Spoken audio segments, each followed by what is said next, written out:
So, Steve, just because off the back of your brilliant talk just then, how do you see the relationship between sports and fitness evolving in the next 10 years? It's a really good question. I think, first of all, in Decathlon, we'd like to say fitness is actually a sport. But I know there is more of a connotation these days about fitness linking to wellness and health and well-being. The French actually say cricket is not a sport. But I know for some in the room it's probably a religion, and we probably shouldn't talk about it being an Englishman after last night. So congratulations to the Indian team. But I think we see it in two different ways. There's one way is that when you look at the statistics from the WHO, there's 30% of people who are not practicing sport. Mm-hmm. And by 2030, and it's just been released this week, that it will rise to 35%. That's 1.8 billion people worldwide who are not doing enough sport, and there's a fear of diabetes or obesity. Yes. So I think governments with fitness are going to try to encourage the population to do more sport. We see it in India with Prime Minister Modi with Fit India, which we try to align with, to just get people doing 30 minutes, 40 minutes a week, to try and do the recommended 75 intensive. Or 2 hours, if possible, less intensive sport per week. Afterwards, there is the group who are really the ultra sporty people who are buying all of the gadgets, who really want that more personalized information about what they're doing. I think it's 30% of our customers, they want more data about their performance to get better, as long as it stays personal data.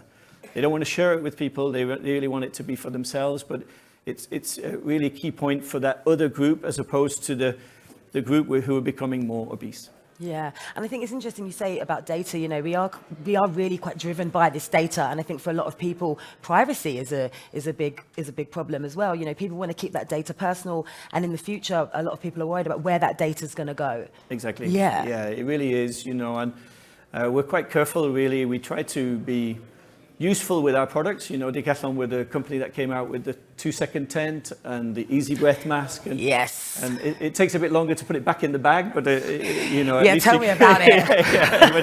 I've grappled with my fair share of Decathlon tents. Yeah. But it's we're seeing a lot of possibilities to become useful with technology. The easy breath mask, we see that. Yeah, you can track your child and.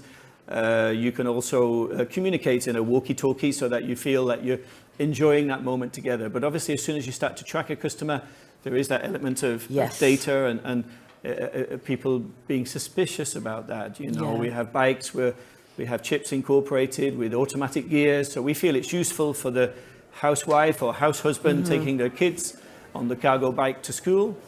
But again, we have to be very careful about the data, and the customers are really conscious of that. Yeah, of course. So Decathlon is going to play a pretty central role, wants to play a pretty central role in the development and future of health and fitness and how we look after our bodies. Exactly. Yeah. Okay, so I'm going to move on to, questions on AI and fitness. How might advancements in AI and machine learning revolutionize personalized health and fitness? Daniel, I'm going to chuck that to you. Okay, thank you. I think it's going to be enormous. I don't think you can actually. I think even now, I know we do DNA and epigenetic testing, which is driven by genetics and AI. And to think that 10 years ago it cost $4 billion to sequence one genome, and now 10 years later, for 149 Go online, get a kit. We can do 800,000, and you can get the results in 21 days. It makes it completely accessible. I think going to your point, I think it's about the data privacy, and actually I'm very fortunate I work with NASA, and we were discussing this because she was saying, well look, if NASA are going to be using this, astronauts are going to be using it, who's going to be looking at this? And I said, I hadn't really thought about that, to be honest with you. And she goes, well look, just to put it into context, do you ever go on an airline? I was like, yeah. He goes, do you ever get a boarding card? Yeah. Do you know on that QR code, they've got where you've originated your journey, your date of birth, your passport number, and all this other personal detail, and most people just leave it behind on the seat. Yeah.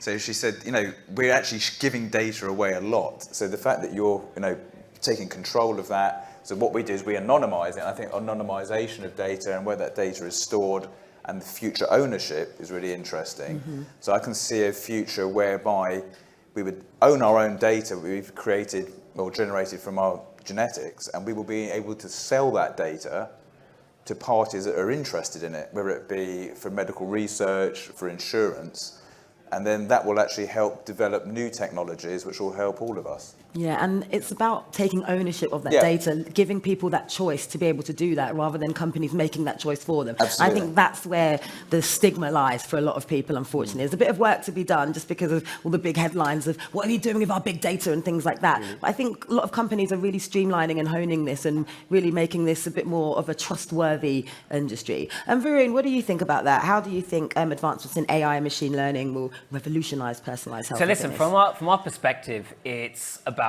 accessibility. So when you think about the population, we often think that everyone's really into their health and everyone's really on top of their fit, or they're at least thinking about their fitness. But I think the most interesting stat for us and what got us to start our company is that only 10% of the entire population actually has a gym membership, which is actually crazy when you think about it. So there's a huge opportunity, not in the 10 million people who have a gym membership, but the 38 million people who don't exercise at all, who don't get involved and don't prioritize their fitness. And when you think about the reasons, why is it that those people don't get involved? It's normally three things. They're too time poor, they find it too intimidating, or it's just too expensive. And particularly when you think about personal training, which is what we're building an AI personal trainer. It's very expensive. In London, it can cost from 50 to 150 pounds an hour. Mm-hmm. So what I think AI is going to enable, and particularly technologies in computer vision, which can understand human positioning and form and guide people and coach them in what they're doing and what they're doing right and wrong. There I see a really, really interesting opportunity.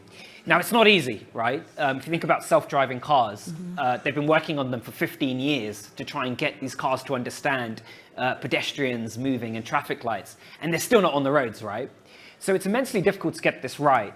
But if we can develop a system that can coach people, train them in how to move, perhaps it's yoga, perhaps how do you get your pose right, and can we coach them in a safe space in a home environment? Can we coach them in strength training, which is really, really tough, right? It's easy to make an injury. It's very intimidating to lift heavy weights. There could be a really interesting opportunity there where we open up the market to that 38 million people in the UK who frankly just don't get involved. And that's what we're building with Magic.fit. Yeah, and it's just about making it more accessible and enjoyable, because I think for a lot of people, the thought of working out or going to the gym, and I personally am one of those, I'm like, I'll go to the gym. You know, if there's something, an AI element, you know, kind of personalized, AI-driven element to it, I think this could really bring more people to the forefront. So based on that, you know, this is something that you're working on. How many years do you think it will be before that is commonplace, that we do have our own AI-driven, personalized personal trainers? Well, we're already selling it. Our website is magic.fit. Check us out. So it does exist. It does exist in various forms. It's very new. Yes. I think the technology to enable something like this has only really matured in the last sort of 24 to 48 months or so. But it is coming to the fore, all right? We've seen how quickly ChatGPT has gone through version 1, version 2, version 3, and so on. And I think we're going to start seeing more models like this, whether it be a phone app, whether it be a specific piece of hardware you put into your home or in the gym. But we will definitely start seeing more and more models like this start coming. And by the way, we are stocked in Decathlon as of last week. So all right. It's good to meet you. I made a phone call, so we were speaking. Well, it's definitely something I'm seeing a lot more. We're seeing these interactive mirrors. I went to an event at the start of the year, put on a VR headset, and I've got this AI personal trainer telling me that my technique isn't good while I was trying to do various exercises. And, you know, the only thing that let it down was the clunky hardware. But I think as time goes on, these experiences are going to become more seamless. And this technology is becoming more evolved and more sophisticated. So it is an exciting space for sure. So I'm definitely going to be checking you out. So while digital health tools and, you know, fitness trackers, health apps, all these things that we're quite obsessive at the moment are intended to promote wellness, what do you think are the potential downsides of their widespread use by 2035? Anyone can take that one. I would say that obsession. Yeah. So I think there's already beginning to see, I've heard reports where people are like obsessing over how many steps they've done. Yes. Or what their heart rate has been, or what their blood glucose. I think there's a lot of people now who adopted blood glucose measuring who are coming off of that because they were just going down a rabbit hole with it. Yeah. And I think you've got to balance out real life against measurement. And I think the thing is we're all unique. So, you know, our genes here, 99.999% we're the same. There's only 23,000 genes that separate me and everybody else on the planet. And I think taking, one solution and trying to apply it to everybody is very difficult. So I think that's one danger, is that. Yeah, it's not a one-size-fits-all mentality. And also it's looking at, how is it being targeted? So I think, you kind of mentioned it's like the fit are getting fitter and the unfit are getting unfitter, if that's a word. Yeah. And it's about how do we kind of democratise fitness better and health, and in a way that is going to lead to positive, sustainable change. Yes. And I think that's just the balancing act. And we all have a kind of a personal example, I think. I mean, I was having the measurement and following everything, but in a sense, I wanted to have a glass of wine and not feel guilty with my sleep about it, So yeah, I think we're sort of seeing that depending on the personality of the person, it can become obsession. But with some people, it can be really useful. And the group who don't have any kind of access to sport, we see in China, we have a lot of stores in China that there's a real consumption of content around sport. Live shopping where, I've never seen anything like it with, social influencers. So things are changing fast, but there's upsides and downsides, Yeah. Varun, have you got anything to add to that? I think they covered most of the main points, but I think if there's anything you should be obsessed about, maybe it should be your health. And I think that there probably will be a limit to that, but I think in today's day and age, if you do have these tools available to you for the time being, make the best use of them, right? And actually, I think it's going to go further than where we currently are. I think we're going to start seeing phones, other devices actually scanning your body and actually giving you real-time data into your oxygen, into your heart rate, into your dehydration and things like that. And I think ultimately, it's down to the user to make sure they use it to their advantage. They don't, and handle it in a mature way, I suppose. I think there's a fine line between, positive obsession and unhealthy obsession, and it is very unique to the person. Yeah. And I think, interestingly, do you think that these technologies are now going to kind of weasel their way into other forms of life, kind of the smart home, so, you've got a smart mirror and it knows all your health stats, and then when you're cooking, your clever fridge or your cooker knows, and you can have this all-encompassing view of your health. Do you think that's where we're moving into the future? It seems to be the inevitable kind of progression of things and linked really to nutrition and what we were just talking about Brian Johnson, who tries to hack aging at the moment, and should it really go to that level? He's talking about eating chocolate every day, and as long as it's the right chocolate from the right origin, it's good for you. So there's a lot of information and content, and I think it's really getting the right information, but in the home for sure, linked with nutrition. Yeah, it's definitely something I'm seeing at a lot of tech shows. Obviously, these are kind of concepts and future thinking, but that's where we're moving. That's the direction we're heading. Yeah. And finally, do you think what other technologies do you think are going to highly impact the health and fitness space in the future? What are these future trends? I think there could be stuff in grocery.